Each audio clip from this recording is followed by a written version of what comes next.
when I was going to Abuja, I did not tell him. There's this thing, and if you're watching and you're Nigerian, please don't take it, don't take it personal or anything like that. Yes. It's just something like when I tell them or when I tell my parents that my mom was not alive back then. So if I should tell my dad that I'm going to Abuja, that's once I would just be.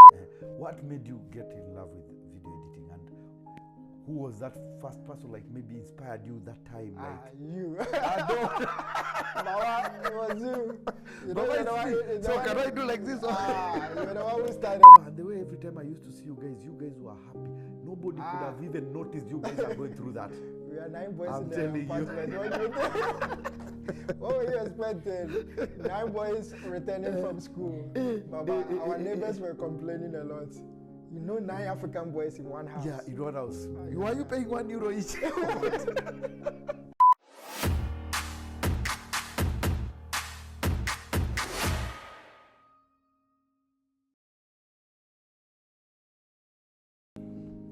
Hello guys, welcome back to The Rise. Today, I'm blessed to have one of my oldest friend, and he's still my friend. I met these guys long time ago because we had the same thing in common. Like we wanted to do this, we wanted to do videography, and then one day he approached me, and then we decided to start something together. But he decided to leave me where I used to stay. I'll let him introduce himself. Welcome, Baba. Welcome to The Rise. So start by telling us your name and where you are from. Mathew, last name Sey, and then I'm from Ghana. Sey. The Sey is just the S-E-Y. S-E-Y, yeah. But it sounds like S-E-Y. Sey. Sey, yeah. Does it have a meaning back in Ghana? No, I don't think so. I've never even asked. So it's just Mathew Sey. Okay. So where in Ghana are you coming from? Which part of Ghana? I spend most of my time in Accra. Accra. Mostly. Because all my friends that I've seen, most of them, they're coming from Accra. Does it mean like Accra people are the richest, like people who have like good money and they're well off? Yeah, that's what it looks like. Okay. I don't think so. Okay. So can you please tell us a bit of your story, like where were you born, how many siblings you are in your family, and how you came along until you came to Finland. But we start from where you're from, you've said. Okay, so where I was born. So I was born in a central hospital, if I remember correctly. Yeah, it's in Accra. So my dad was a police officer. So I was born there, and then I grew up there, and then we moved from there to another city, continued my primary school at that side. And then we moved again. That's the situation with Ghana police. Yes, you keep moving. So your dad was a police officer? Okay. He was a police officer, so we keep moving. I think every 4 years you need to move or something. So we keep moving. Continue secondary school in another city. We moved again. And then I was like, no, I can't do it again. So then I moved away from my family to the village, to my dad's village. How old were you when you were moving down to the village? I think I was around 20. So you already grown up now, then you left your dad and you went back to because they were moving far from all the action is around the capital city. I was like, no, I can't be going that far. So then I had to. And if I ask you, when you were growing up, did you have like anything you wanted to become like when you grow up? You know, back home, many people used to say like, I want to become a doctor, a surgeon, and I'm very sure 100%, 90% of the guys who were in school, they're not doing what they used to say. What did you want to do when you were? We had this one guy in the hood. I think he was into marketing, but that guy, he was driving, I think VW, I've forgotten the model of the car. And he always has this suit on with a tie and everything, and the car was clean. So I was like, no, when I grow up, I want to be in the office, corporate, like with the suit and everything, nice haircut and all that. So that was what my you wanted one, to do. And then I think second was like football. But football wasn't that strong. So is that after you finished your high school, did you go like to a college, university? Did you do anything back in Ghana? I stayed home for 1 year, it's not really my thing. So Yes, I was like, yeah. 1 year I was at home, and I think after 1 year my dad was like, I need to continue. So then I had to start searching for tertiary. That's like, so I went to Polytechnic. It's like a bit lower than university. Yes, Yeah. Majoring in what in that polytechnic? Doing what, like Accounting. accounting? Yeah. So you know maths and everything, yeah? I just do something. It's always been like that. I just do something just to get a. How was life in that polytechnic? How now? Were you guys staying in the same area, or you are still going to your grandmother's place and you come to? No, when I started tertiary, I moved to my uncle's place. He's in one of the small cities in Accra. You know, Accra is like, when you say Accra, it's like it's a big, very big, and it has small, yeah. So I was with him while I was going. But then I stay on campus for Monday to Friday, and then I move to his place Friday to Sunday evening or Monday morning, and then I go back. Did you enjoy it? School life was fun. It was, but then without money, it was like. So that's why, that was one of the reasons why every weekend I was like, nah, I need to, because my uncle was he was not rich, but he had some money, so it's like there's more action back home. I was like, nah, I'm not staying. So can you remember like which year was that? Like when you were in that doing the? That would be hard. I think it was 2007 to 2010, if I remember correctly. Yeah, I think it was that 3 years. Yeah. Okay. So after you finished, what happened? After I finished in Ghana, you have to do your national service. Yes. Oh, is it a must? Yeah, it's like without the national service, I think when you apply to work or something like that, you don't really get it. I'm not 100% sure about that, but it's like something you need to have. So then it's like. So is it like a compulsory thing, like the way like here in Finland is like if you. Because I think if you don't do it, then you'll not get employed to any sector you want to go. That's how it's. How is it? Yeah. Explain to me, like what do you guys do there, like exactly? For mine, from the first day you entered. For mine, we were just like where I was posted to was like we were doing nothing because I didn't want to leave. I didn't want to leave Accra, right? So then you have to find your way before the posting starts. You know, African thing. Yeah. So then you need to go here, go see this person, talk to the person here and there. So they will place you. So I got placed in Accra, one of the military schools or something, And over there was like military, they go, I think Ghana military, they go for, is it 4 or 5 hours or something like that. They just they close very early. So it was fun on that side. It was fun. You go within 4 or 5 hours, you're done. 1 o'clock, 2 p.m., you're done. What are the things you're doing there, like exactly? Sitting. Just sitting? Sitting. But what are you supposed to be doing? I was supposed to be helping the accountant since my background was a bit. I was supposed to be helping him. But then I got there, I was like, they are not doing anything here. So I had to also join and just walk around, show up. But I think that's a very good system. I wish our country, Kenya, had it. I don't think like, service. Yes. I think for us it was like, it's hard. Like you had even to bribe to go to those places. Yeah, but I see Ghana, it's like they are trying to, like the way the Europeans are doing. And so after you finished that one, did you get employed? Nah. I was even happy I did not. Because I did not really see myself doing those corporate jobs in Ghana. I did not really. Because back home, we had this in Finland, it's not really a thing that's going on, even though some guys have been doing it, this buying and selling. But in Ghana, it's like, it's a big thing. So you just need to open your ears, your eyes, and then some deals here, you just put your money there, you buy, you sell, you get profit, you survive on that. So it's a big thing. For me, when I was back home, that was a big thing for me. It was good money. Wow. You could get some deal, someone who would be in need of money and be like, okay, I need to sell this. You buy it, you hold it, you put your price on it, you sell. And it was big. So I was doing that, like, right, I think almost after I finished national service. I was doing that, so I was not searching for job. Then I heard about this Finland. Well, that's what will come about it. So if somebody like you want to sell Ghana to me, somebody that has never gone, what can you tell me so that I can say like, oh, I really want to go to Ghana? What is there that you can? I'm giving you like a platform to sell Ghana for somebody like who has never gone to Ghana.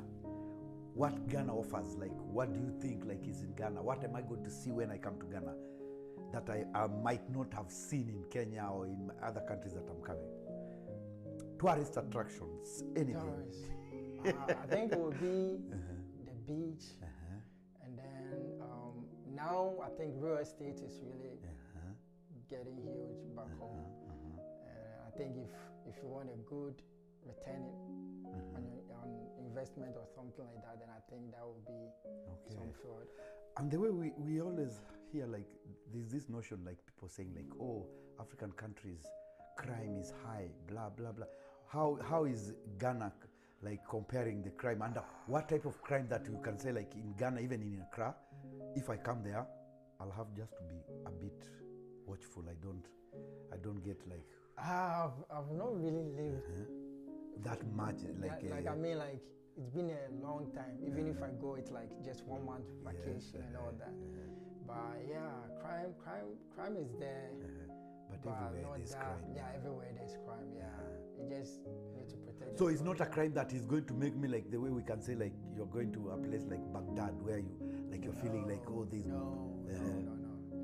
So it's guys peaceful. should know like that place is peaceful, but every place there's crime. But then you just need to be aware that there's going smart. to be some pickpocket guys around and all that. But yeah, it's peaceful for that. Okay, so all that time you're staying in Ghana, where did Finland come from? Like, how did you hear about it? Because now you're saying like you didn't want there because you haven't stayed like that much. You didn't want to work in where you went for that.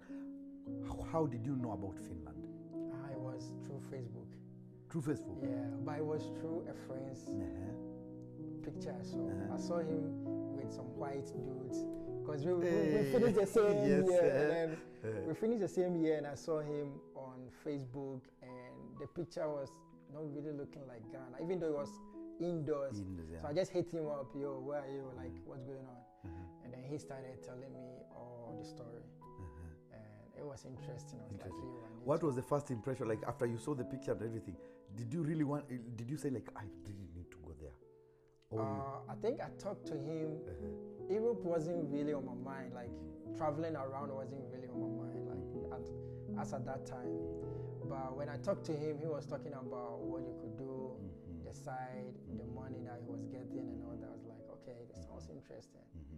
So what did you do next? Did you start thinking like, oh, how am I going to get the money? You said you are not like that working so much. Yeah. How did you start planning how you're going to come under? Was it hard, the process? A bit. I would say it was a bit hard, like especially the 6,000 euros. Yes, getting that one money. for everyone. It was a bit hard. But then the other money that you use for the process, then I already had it. Because I was doing national service, you get paid. When you're doing it, you get paid. You get paid, okay, yeah. It's not that much, but at least you're getting right something. After school, getting that money, it's something. So you get paid, and I was already doing this, buying and selling and doing all that stuff. So the money was already, I felt rich during that period. So you're in Ghana. I heard like Ghana doesn't have a Finnish embassy. Yeah. Can you explain me for the trip? Like, how did you plan for that? Now you're coming out from Accra the way you said you never wanted to come out of Accra, and now they're telling you you're going to go. Is it Lagos or Abuja? Abuja, yeah, it was Abuja. Another country? Another country. How? Give me that story. Like, how did you plan for that was interesting. So I had a sponsor, right? But then he gave me the money and needed some parts off, so I took it off, and then I did some few calls here and then I got from another friend and I added it. So when I was going to Abuja, I did not tell him. There's this thing.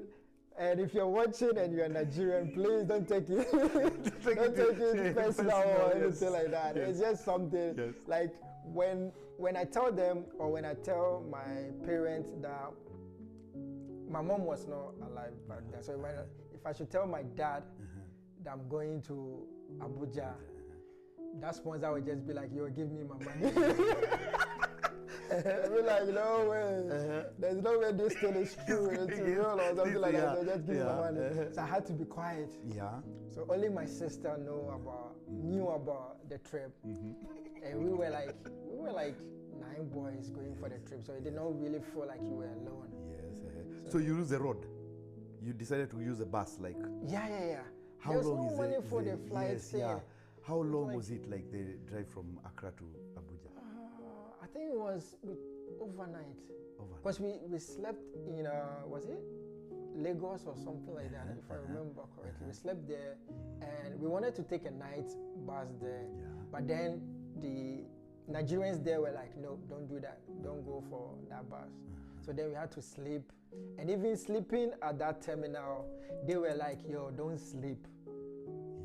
If you're going to sleep," we were like, I think we were like 7, 9 boys. So they were like, "Even if you're going to sleep, sleep in batches. Like, this sleeps, they stay awake, so you can protect yourself." Because those people can. Like they were like, they were telling us some stories. Were like, "Yo, these are their own people, and they are telling us that you need to.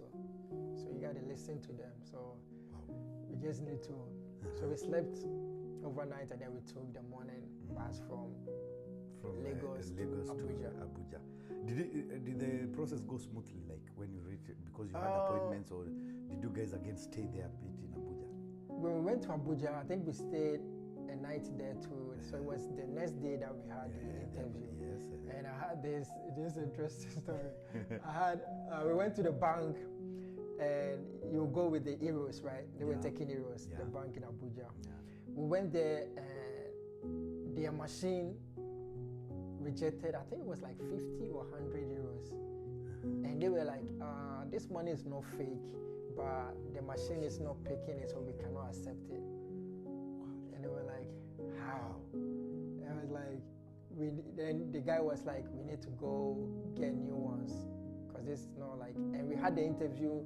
My interview was somewhere 1 p.m. or so, 1 or 2 p.m. So we were there 9, 10 o'clock or so. And he was like, "No, we need to get new ones."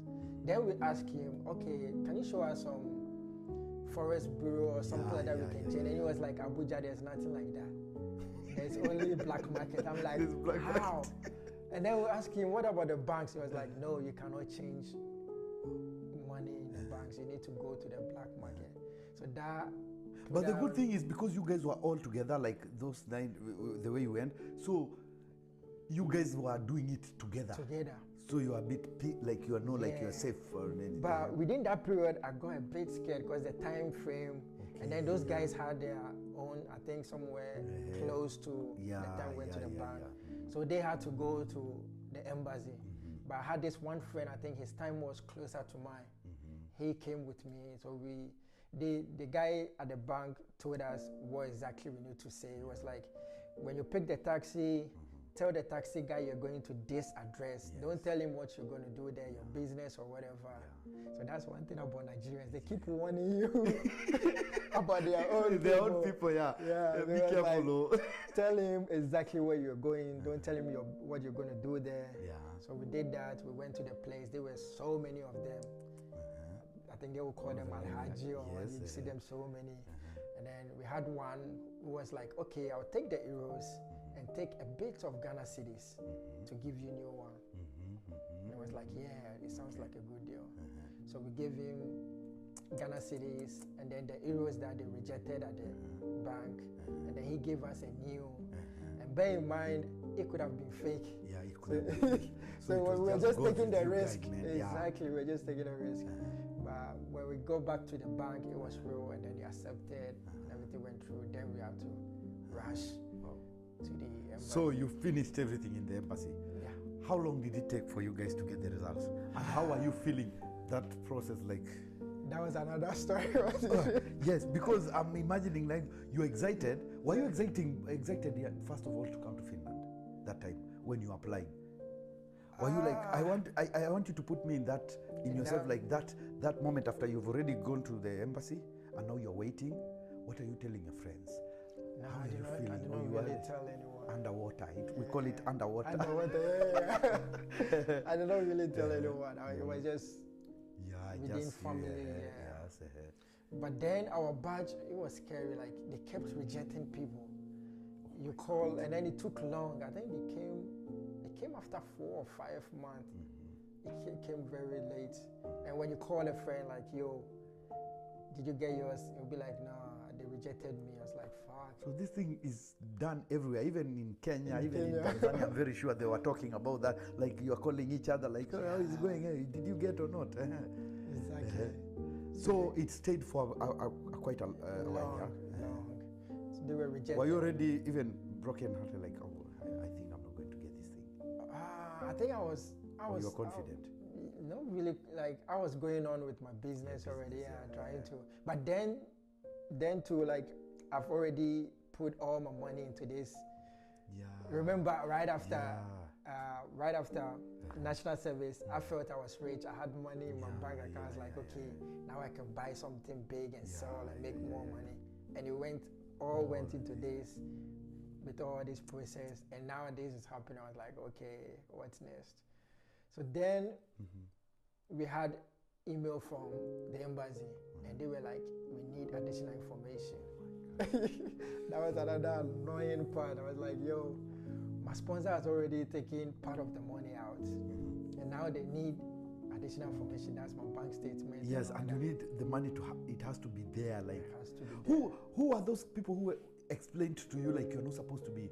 The money has to be there. Is there anybody who used to tell you, like, you know, when you put the money in the account, you don't have to remove it, because if you remove it, when they ask again, you have to have it. Is there somebody who was guiding you? I think it was the people who were our already friends. here. Yeah, our friends who were already here. They had to. So that, with that money, I was with a friend. We went to the bank that we had our money in, and we went to see the bank manager. We were like, yo, this is our situation. Just reflect the money. Because there was no way I was going to. Yes. Because my sponsor was like, okay, he has also used that money for his business. So there's no way he can get it at that moment. Fast, So we tried that option, went to the bank manager, was like, it's your bank, just reflect it one day.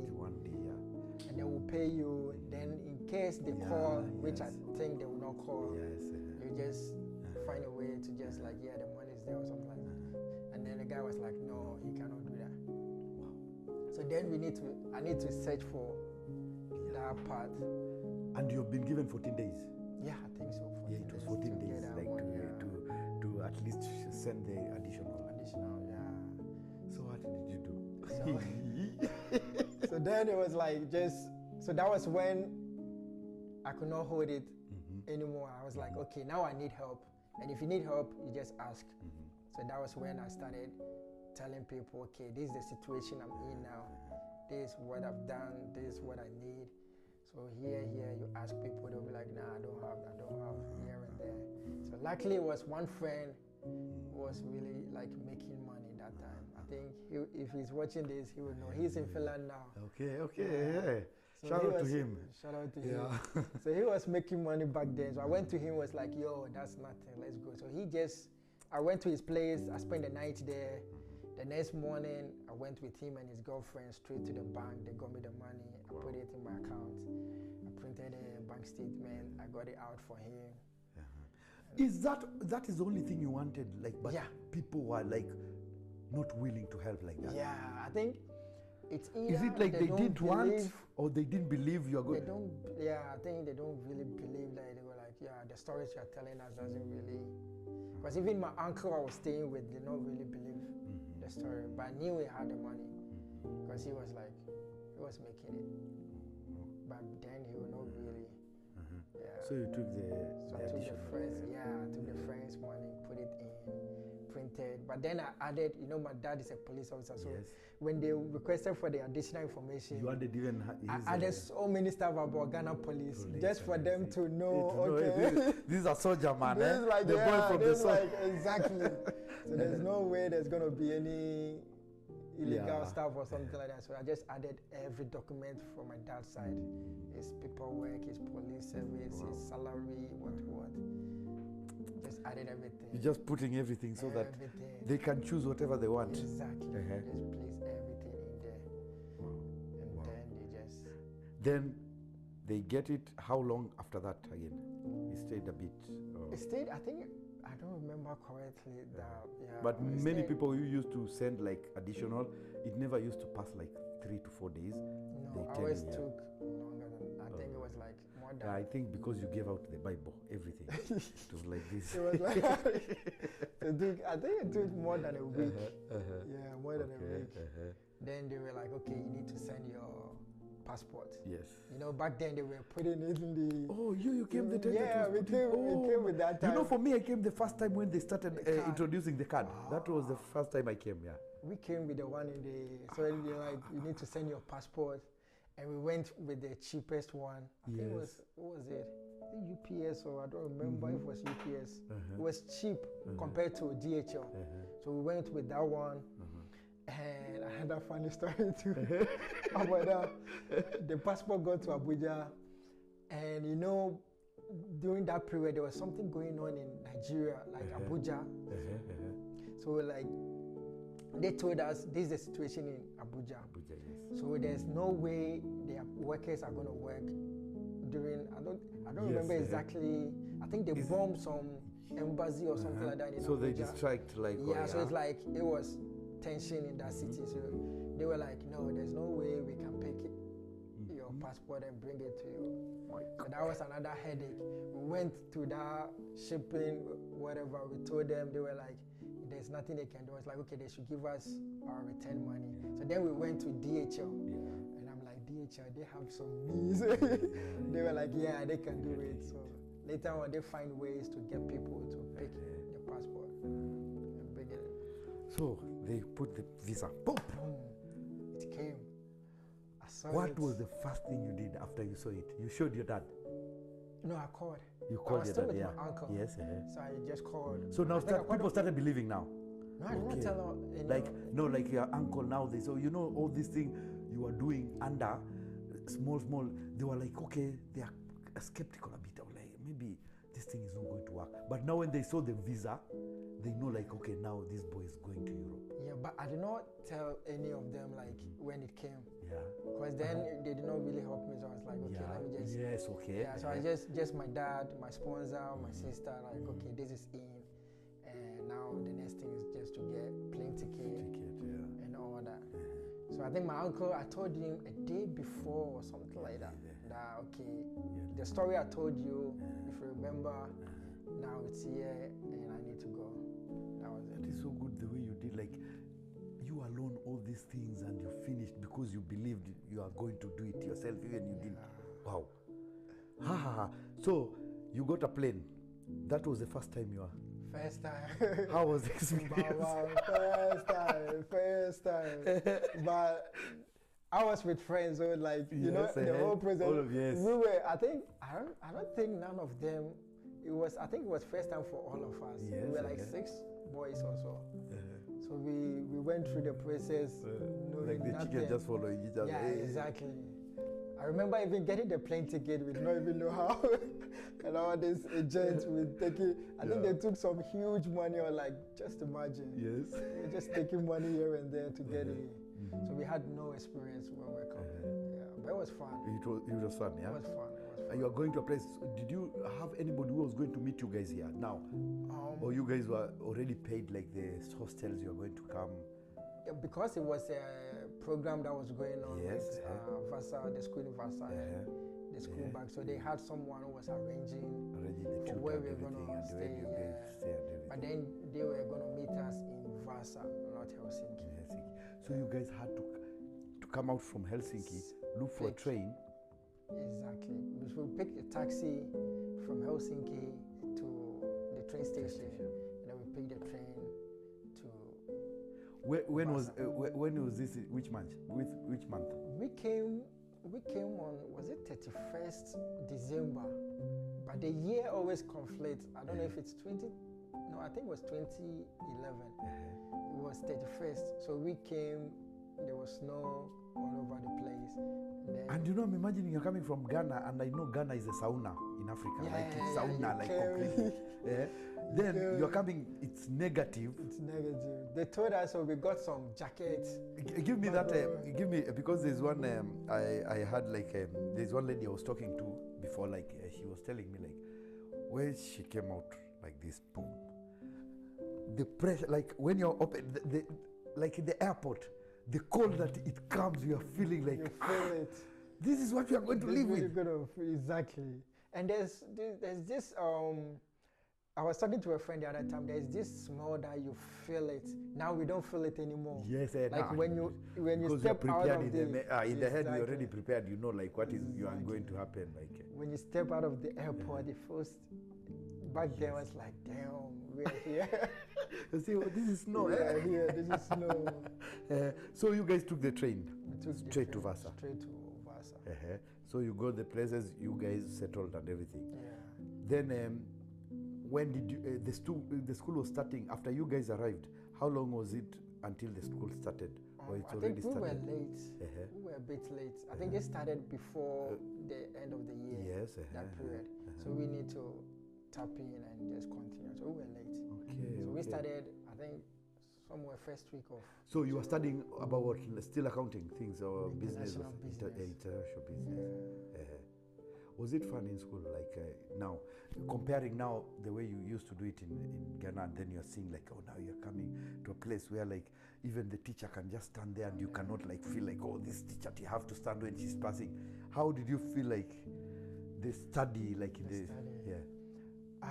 In my case, I would say I do not really have that much experience. Yeah, because you told me you didn't like that so much of school, like that much. Yeah. So this one, you are just like a program you're going. I was just like, it was just going through the Floating. Exactly. So I was like, yeah, one of those things. But then we were like, you know, when we came, like you had no money, you had people to settle back home here and there. So right when we got here, we were searching for jobs. So you get some here, you help someone. So we were not really, I think at some point we even went to one of the teachers, we were like, yo, we've been struggling since we got to Vasa. And now we've got this job. It was like a packaging job. And it was like, yo, it's daytime, it's conflicting with the school. So can you give us assignments after this? He was like, no. We tried 2 teachers, they were like, no, they would not accept. It was like, we were telling them our situation, like, yo, we need the money. And we know we have to come to school. So just and give you us know, for extra. them, I can talk for them again, because the 6,000 that they always make us to put on their account, for them they know you have already the 6,000 because they have already calculated it is for a year. So you need to be in school because you already have support. Yeah. But for us, we come, we return the money back, and then we are like, please help, we need to work. We need to work. So can you remember, because it was a long time ago, what was the first job that you started, you got? Manoxia. I think Manoxia is like the delivery of back then, back then. Manoxia was 3 a.m. in the morning, you wake up with 1 a.m. No, Manoxia was Anytime. Anytime, yeah. I think it comes midweek and then on weekends. You go, you deliver. So around how much did you used to get in a month? That job. That job. Because my guy told me like he used to even get 60, 70 euros sometimes. That was a lot. Baba, I think like our time when we got to Vasa, like it was choked. You could see like there was no jobs. Like more Africans don't want to leave after school. So it was choked back then. So like, I think my first pay was somewhere 20 or 20 euros or something. And like you that. are happy because that is the first paycheck like you're feeling in Finland. You have no option. You get something coming in at least. So you were trying to look for other jobs. Is it hard here in like in Vasa? Was it in hard? Vasa, it was hard. It was really hard. And the fact that that's one thing about Africans, they were like, they knew they had enough, and they were still like, because they had the opportunity to work with them directly. So even if there's a small space, they just add it to what they have already. So it was like, you could see one person having like 14 hours and all that with one company. Because I think it's all about, sometimes these people, it's all about somebody they are used to. They can even give one person 14 because they trust and they want you to, but somebody else doesn't even have, and Exactly. So it was hard. Uh-huh. It was hard. So for how long were you struggling, like trying to look for work? And I think it took me, in my case, it took me 6 to 8 months before how did you used really. to pay your bills and everything?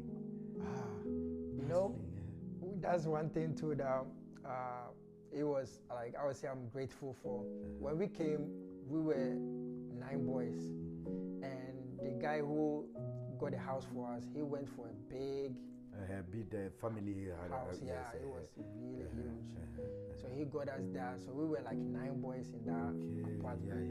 So just imagine. Everybody small, Exactly. the thing that you are getting. You And can it was give far from the city, Olympia, city. in Vasa. So then the price is low, and we were 9. So it's like when you divide it, it's like very low. So that helped a lot. That helped to a lot. survive. So you survived the whole time. Did you ever get in Vasa? Did you ever get anything like a good job that said like maybe made you like I can settle here in Vasa? Or it was so hard then you said like, oh fuck this Vasa, me I'm out. I think after the 6 to 8 months of struggling to get a job, then the first one that came in was Posty. Yes, Posty. Yeah. So Posty is like an upgrade of Minority. But now you have to start 3 a.m. in the morning. 3 a.m. in the morning, and then you Then you close guys were somewhere struggling. 6 o'clock. So And at then least you go to school. yeah, then you go to school. So you come back, you eat something small, and then you just rush. And our place to the school was a bit far. Baba, and the way every time I used to see you guys were happy. Nobody could have even noticed you guys are going through that. We are 9 boys I'm in the telling you. apartment. What were you expecting? 9 boys returning from school. Baba, our neighbors were complaining a lot. You know, 9 African boys in one house. Yeah, in one house. Why are you paying €1 each?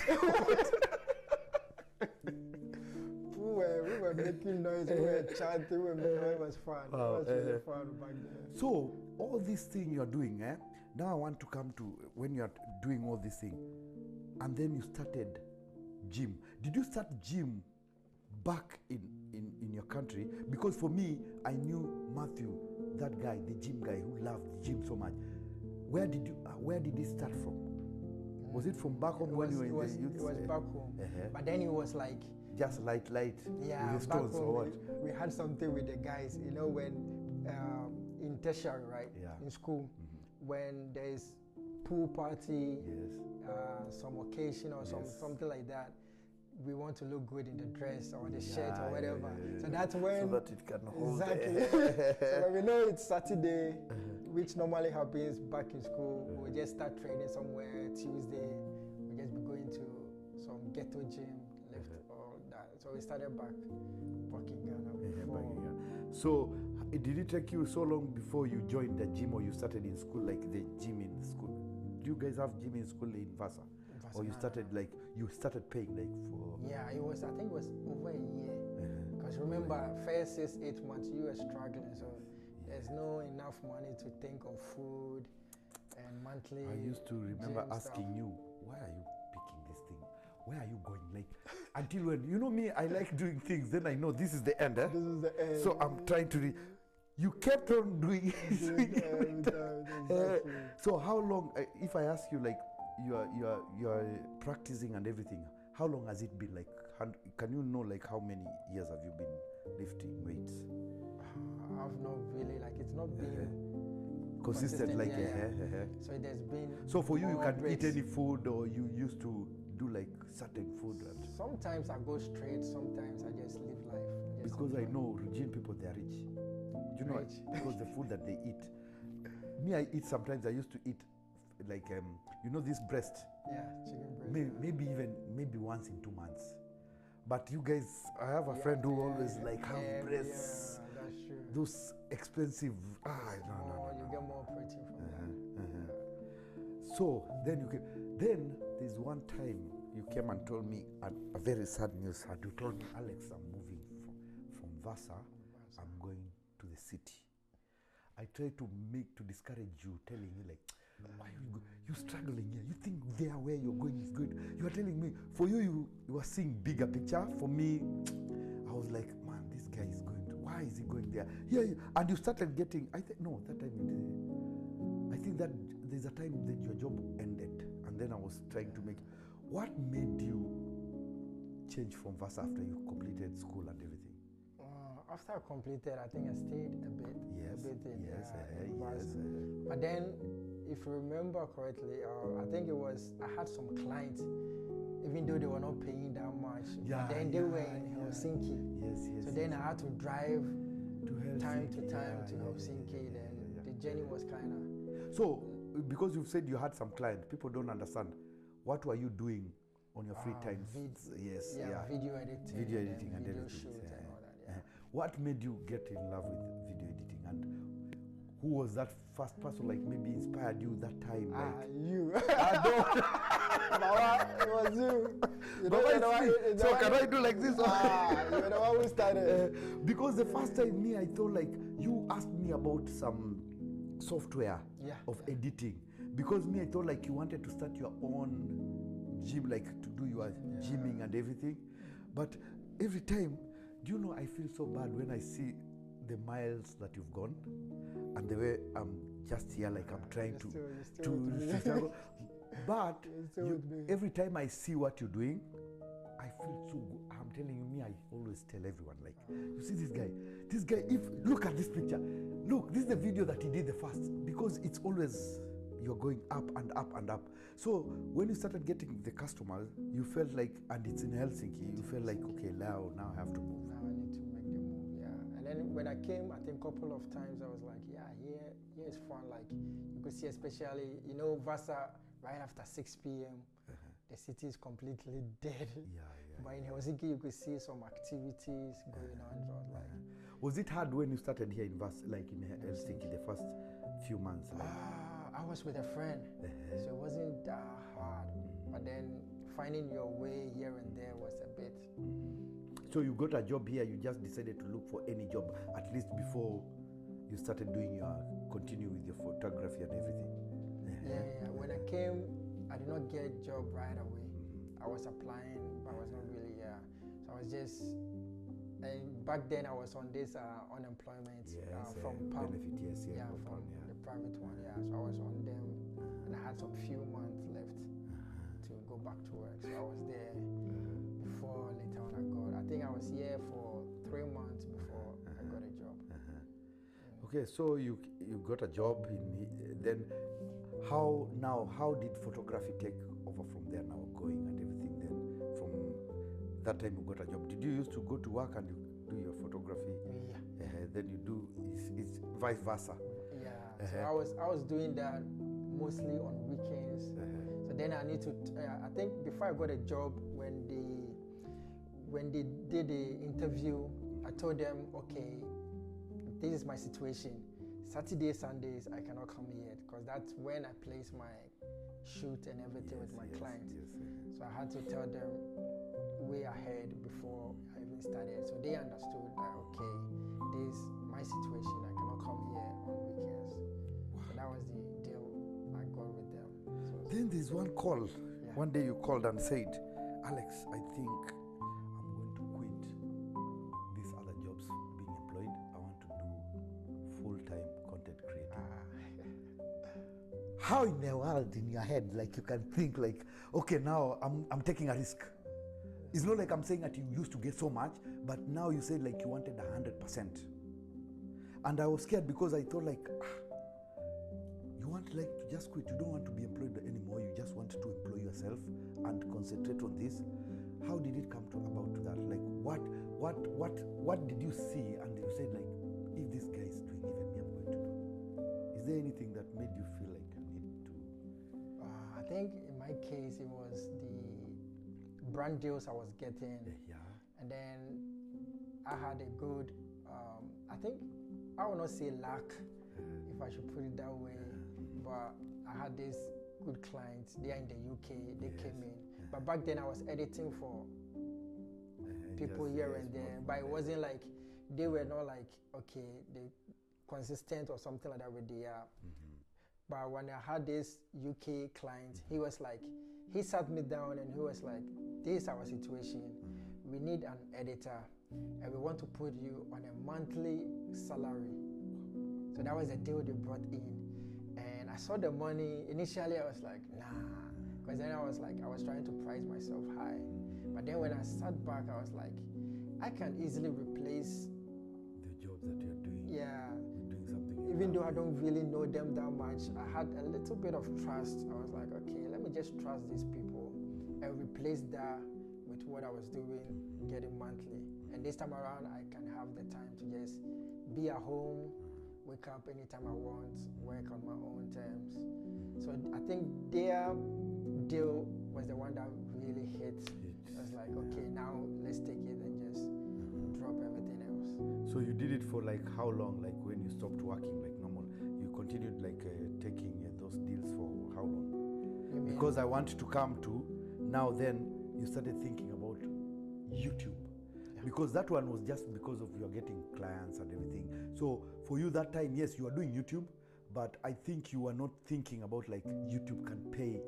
You are just getting from clients, like you're going this and this. So how long did you do it? And then it came to a point, like you said, let me look at this YouTube now. This YouTube, if I work it nicely and I start my own channel and everything, I can start generating money. How did that again switch? You know, you've been switching. Yeah. Since you are in Ghana, everything is like... Everything is like just... Yeah. I think I had one YouTube channel, right? And I was not getting enough because the views and everything that was coming from there, I was not able to convince the brands. I was not able to convince the brands when it comes to sponsorship deals and all that. But then, I think it was June, July, that was last year, 2023. I saw one opportunity on YouTube about one video editing software. And when I tried it, I think it was 4 videos into doing that. So I created a new channel for that specific. And just 4 videos, I saw, okay, this is it. This is what is going to make me grow on YouTube. Like I felt it. It was something really strong that I felt it.